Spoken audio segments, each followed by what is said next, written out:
Welcome students.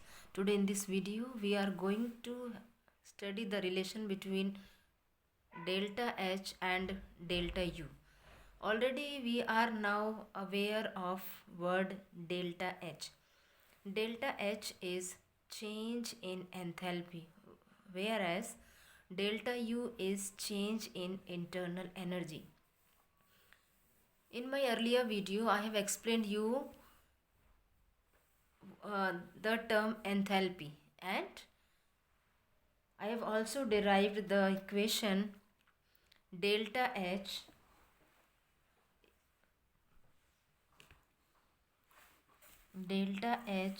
is equal to delta U plus P delta V. This we have studied in our earlier video. If we talk for solid and liquid and gases, in solid and liquid there is no change, there is very little change in value of delta H and delta U. Little change, very little change.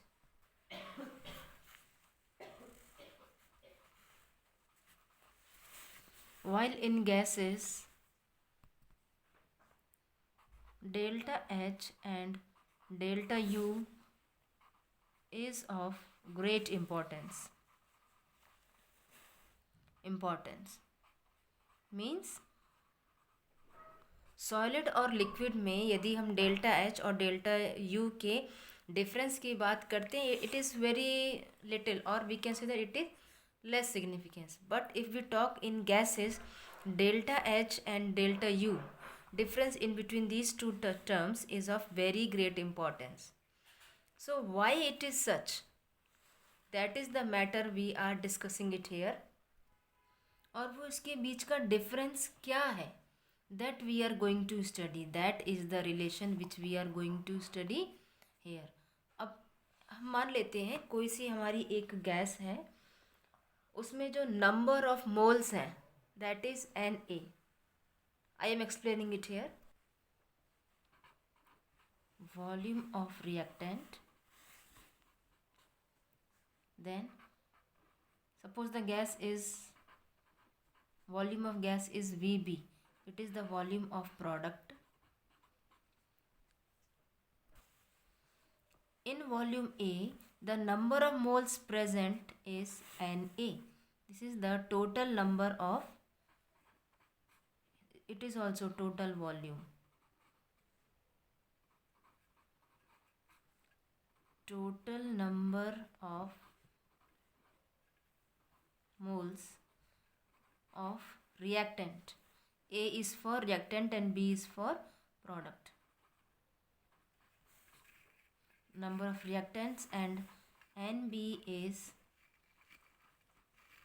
total. ये कोई सी हमारे पास एक condition है gases की. Then according to ideal gas equation, ideal gas equation क्या है? PV equal to nRT, and this we all know. P stands for pressure, V for volume, and for number of moles, R is your Rydberg constant, and T stands for our temperature. This we all know. यदि हम इस जो हमारी gases हैं, यदि वो इस तरह प्रेजेंट हैं, तो आइडियल गैस के अकॉर्डिंग वो किस तरीके से होंगी. Let it see here. For reactants क्या होगा? PVA is equal to NaRT. This is for reactant, and same will be for product. PV is equal to NBRT. अब हमको क्या देखना है कि जब हमारी गैसेस रिएक्टेंट से प्रोडक्ट में कन्वर्ट हो रही हैं, तो क्या चेंज हो रहा है. Let's see here.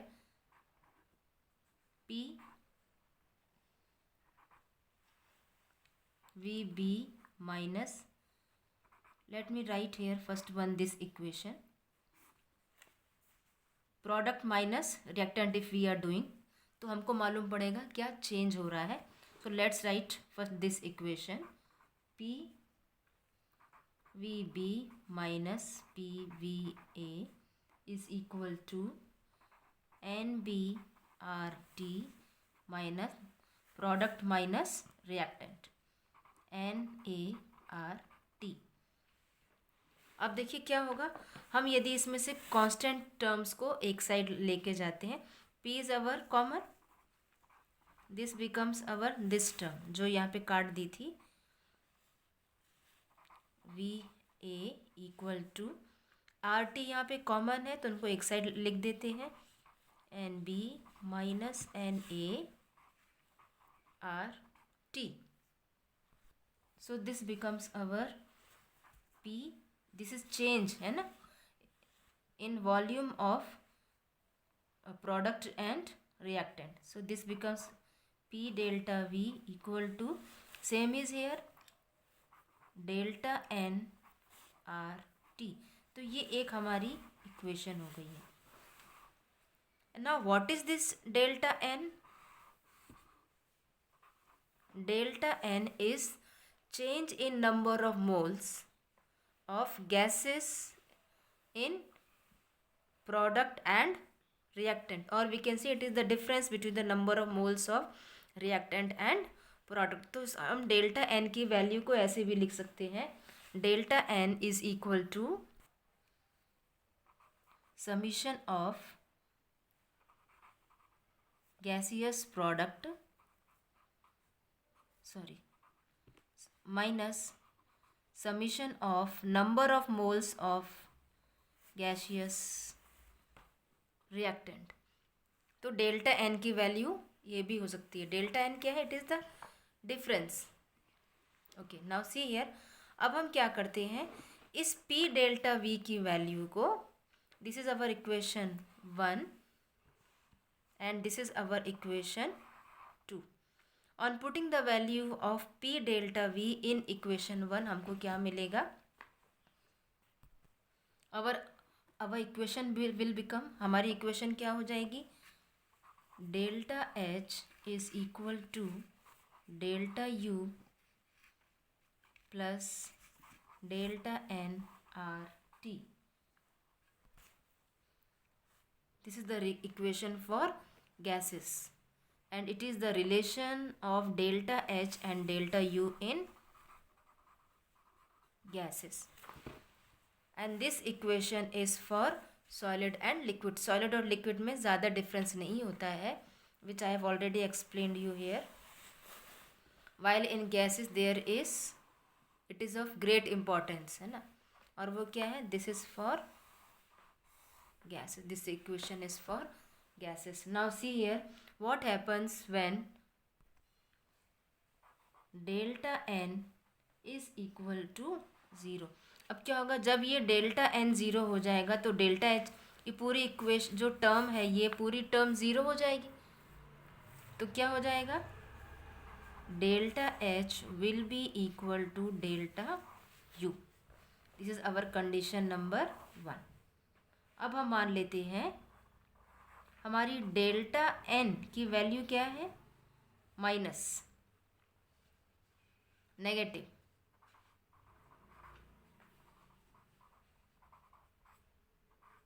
Is negative.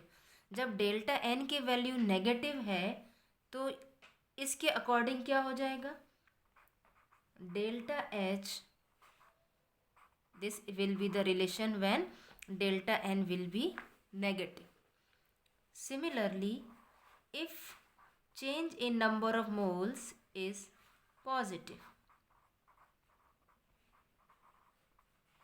क्या होगा, delta h, the relation between delta h and delta u will be this. So delta n, when number of change in number of moles is 0, this is delta h, and delta you, relation between delta H and delta you.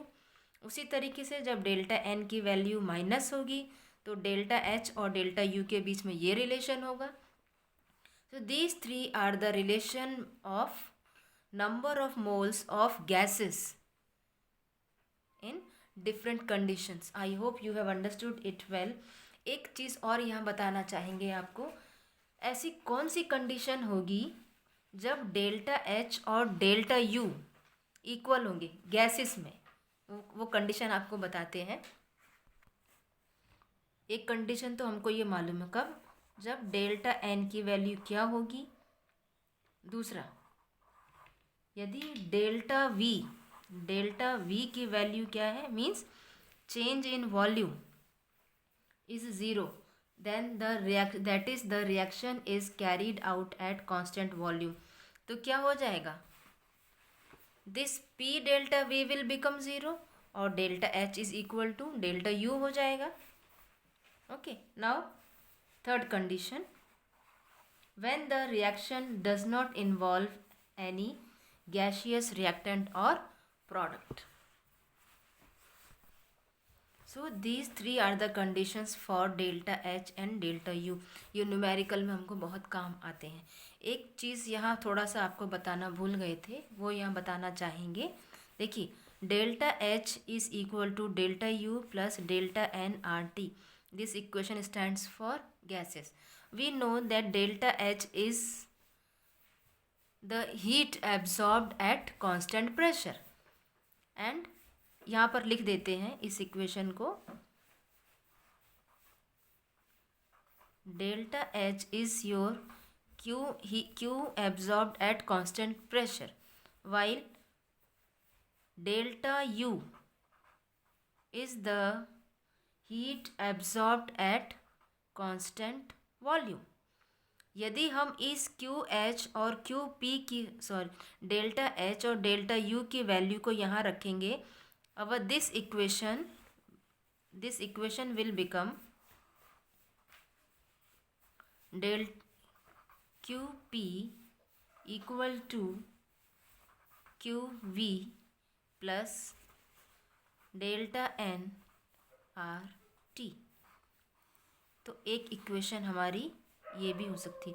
ज़रूरी नहीं कि numerical में हमको enthalpy और internal energy ही दी जाए.